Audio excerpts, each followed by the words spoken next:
Hi, I'm Old Sneelock. Welcome to another episode of Old Sneelock's Workshop. Well, I got a little bit of sunshine, and I'm going to try and do something today. I got other things to do first, but we're going to try and get to this. This is my Rockwell Delta 14-inch radial arm saw. It's a monster. Came out of U.S. Lumber over in Battle Creek. A friend of mine, Art, got it because U.S. Lumber was no longer going to need it, and I think he traded some work for it. Art was a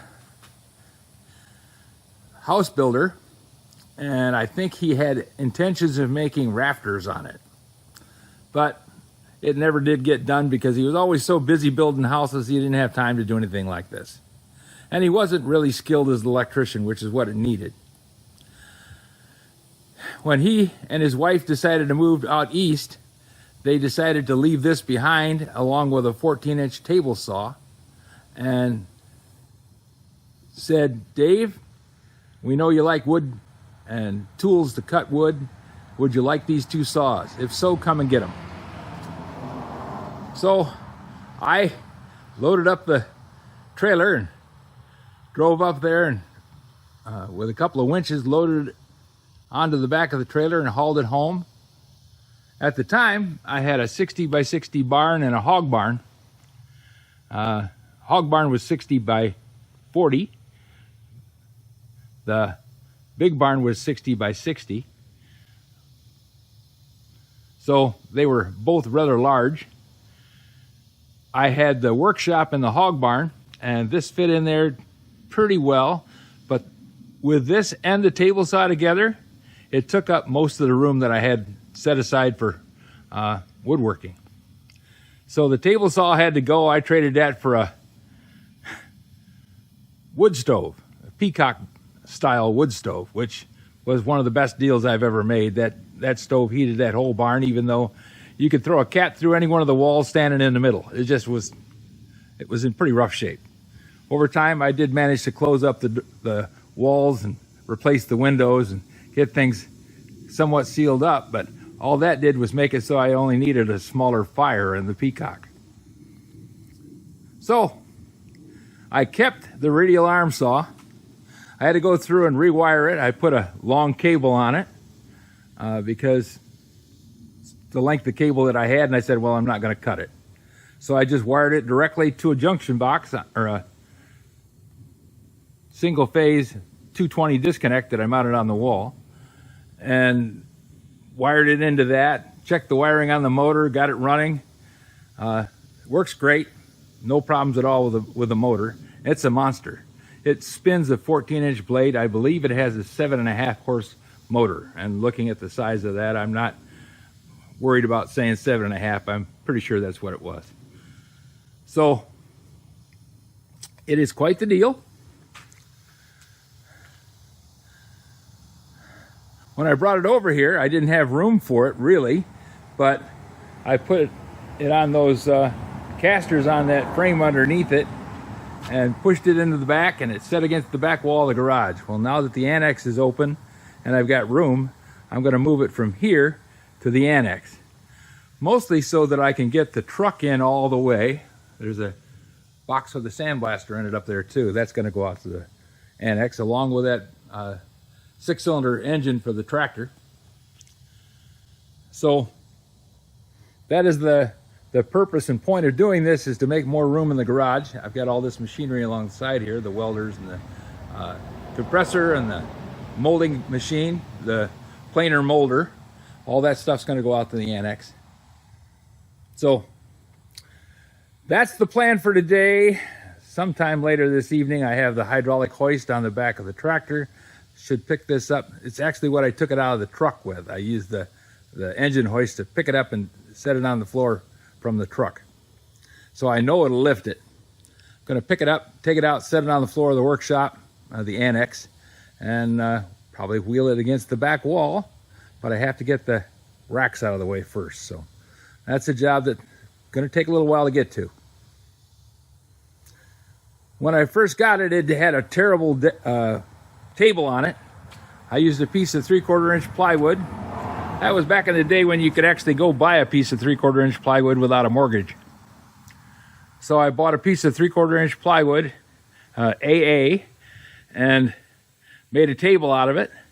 The boards along the back are just, they're designed to be clamped between the two sections of table.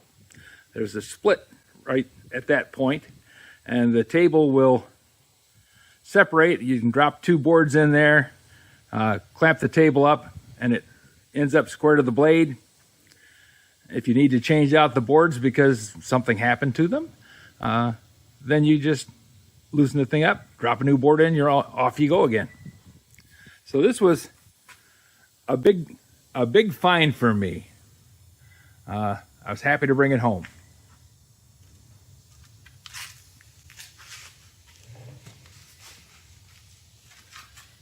That's a closer view of the blade. When I got this saw, it came with two 14-inch blades. Actually, there was a 14-inch blade on the table saw, there was a 14-inch blade on the radial arm saw, and there was an extra 14-inch blade. The guy I traded for the table saw, his brother-in-law made cabinetry, and they thought that having a 14-inch table saw would make it nice that they could resaw pretty much anything. So he traded me the Peacock stove for it. I gave him the one blade that went with the table saw. But I was able to have a guy there in Union City sharpen the blades.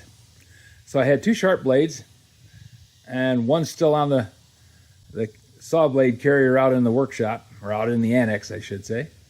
And the other one is on the machine.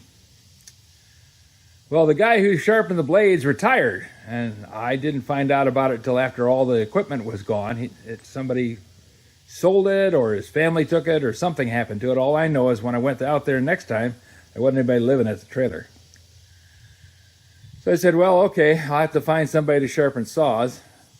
Then when I was in Union City at a garage sale downtown, they had a Rockwell, no, they had a Foley bell saw blade sharpener. And I said, perfect. So I bought that for $100. See how things add up? You get this, and then you get something else, and then you get something else. And it just never ends. Well, anyways, I bought that, brought it home, tried sharpening the saw blade with it. It worked. I used only on small blades, 7.5 inch for table or for skill saws, because I didn't want to wreck a good big blade like this one. I wanted to learn how to do it before I actually did it. So that was the thing that I did. I bought that Foley bell saw, which got me started on, well, if I have a Foley bell saw, I really need the saw sharpener system. So I bought a retoother, the first one, and it came with no rails. The retoother has to have rails that hold the handsaw to sharpen the handsaw, you know, in order to guide the punch to do a consistent tooth on the handsaw. Well, I found a guy willing to sell retoother with several of the rails, and I thought, well, okay, they're at least the common ones. And then I found a guy who was on eBay who was selling off a bunch of rails. So I bought a bunch of rails. Some of them were for my retoother, and some were for an older model. Fortunately, I found somebody who wanted, I belonged to the Old Tools group, and I put up a notice on the Old Tools group that I had the rack gears, or the rack, I had the mounting racks for sharpening handsaws on a Foley bell saw retoother. And I said, I want to get rid of these, they're part number so-and-so. Found a guy that had one of the old retoothers, and he said, that'll work for me. So I sold him those, which paid for the other ones. And the retoother came at a minimal price because it didn't have the rails. So I came out of that pretty good. Then George Hooper over in Hastings, not Hastings, South Haven, told me that he had some Foley bell saw equipment. He had seen me talking about my grinder and wondered if I would work on his equipment. He had a chainsaw sharpener that he wanted to get cleaned up. He bought them all at auction for little or nothing. Foley bell saw, if it's in good shape and works, they're really nice pieces of equipment.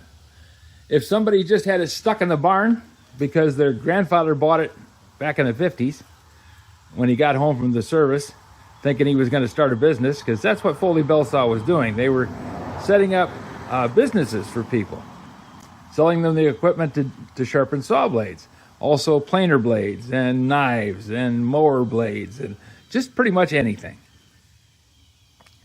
So they sold a bunch of them, and then everybody started buying carbide.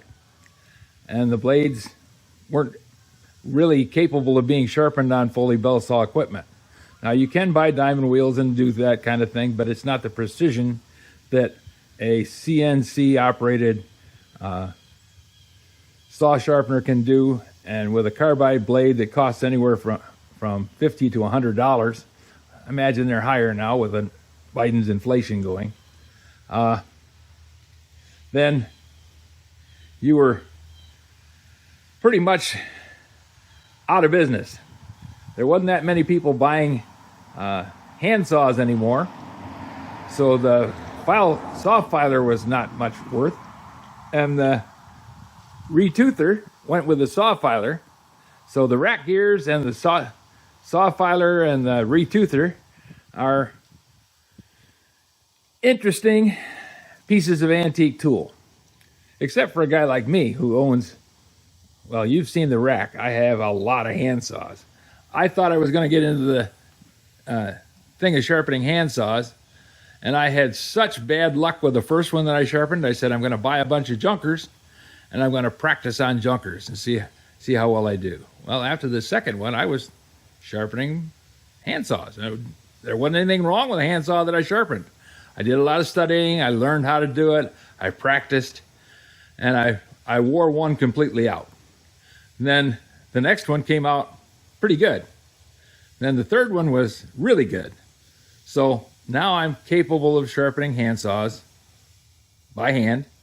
I also have a Foley bell saw retoother, and I have a saw filer. So I could set up a business, but who wants it? I did I did do a demonstration down at Burgess Antiques down in Galesburg, and it drew a crowd, and I had several people buy saws that day from the antique shop and come to me and say, can you sharpen this for me? And I said, sure. So I sharpened about 10 blades over the next week, and that's the last time I ever got a commission to sharpen a blade. I was doing it for 20 bucks, which some of them I made money on and some of them I lost money on at 20 bucks. So it was okay. It was an interesting thing. It was a fun thing to do. I met a lot of nice people. That's where I met George Hooper. So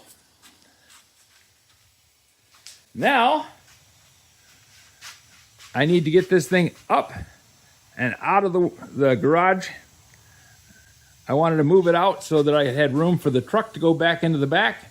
And with that out of there, I'll be able to move the rest of this stuff out to the annex as soon as they get the shelving done, which is another thing I have to work on.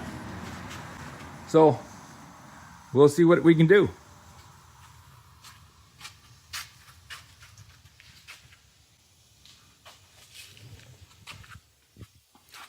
It's amazing how things kind of gather together. Not really amazing. It's just a symptom of antique tools, tool restoration, being born with the skills that let me do those kind of things, and finding joy in restoring antique tools makes life a little more pleasant. If you have any suggestions for a new video, questions about today's video, or any of the other videos on the channel, just drop a note in the comments. You know I read them all. Thanks for watching.